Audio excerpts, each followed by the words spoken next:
امریکہ میں جاری معاشی عدم استحکام پر پایا جانے والا عوامی غصہ ان دنوں مختلف امریکی شہروں میں مظاہروں کی شکل میں ظاہر ہو رہا ہے۔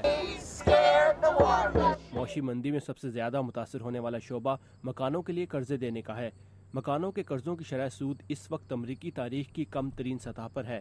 عام امریکی اپنے گھروں کے قرضے ادا نہیں کر پا رہے، جس کے باعث قرضے دینے والی کمپنیاں اسلامک فائنانس سسٹم کو ایک متبادل نظام کے طور پر دیکھ رہی ہیں۔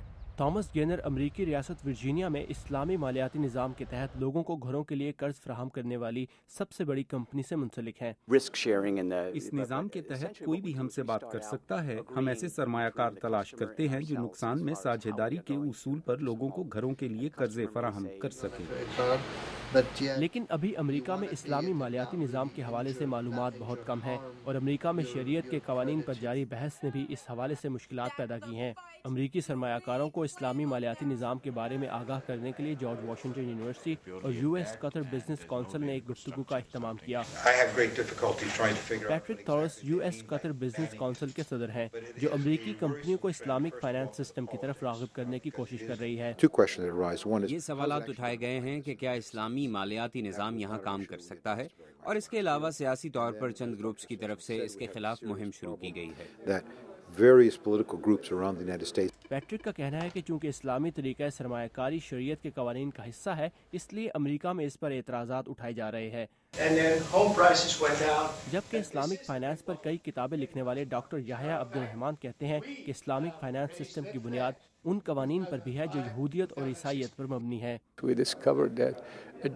ہم نے تحقیق کی ہے کہ کوئی بھی یہودی جو ربا یعنی سود دیتا ہے، اس کی گواہی عدالت میں قبول نہیں کی جاتی، اور کیتھولک مسیحیوں میں سود جسے یوسری کہا جاتا ہے لینے والے کی مسیحیت کے مطابق تدفین نہ کیے جانے کی روایت موجود رہی ہے۔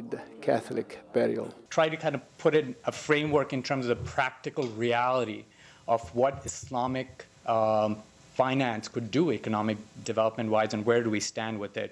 رفیع الدین شکو فائنانس اور مارکیٹنگ کے شعبے میں 15 سال سے زائد کا تجربہ رکھتے ہیں۔ ان کا کہنا ہے کہ معاشی مندی کے موجودہ دور میں اسلامی مالیاتی نظام امریکہ میں کامیاب ہو سکتا ہے۔ اسلامک فائنانس کی جو یونیک بات ہے وہ ہے کہ کمیونٹی اور سوسائٹی کا جو خیال رکھنا، یعنی اسلامک فائنینشیل جو انسٹرومنٹس ہوتے ہیں، وہ جو مارگیج کی جو کرائسس تھی اس کا ایک پرفیکٹ ایگزامپل یہ Islamic finance as a solution بتاتا ہے، کہ جس میں کہ دونوں جو پارٹی انویسٹ کر رہی ہے، پیسے لگا رہی ہے، جو پیسے جو ایسٹ خرید رہا ہے، وہ دونوں شیئر کریں رسک میں، جس سے کہ پھر دوسرا ابیوز نہیں کرتا اس کو۔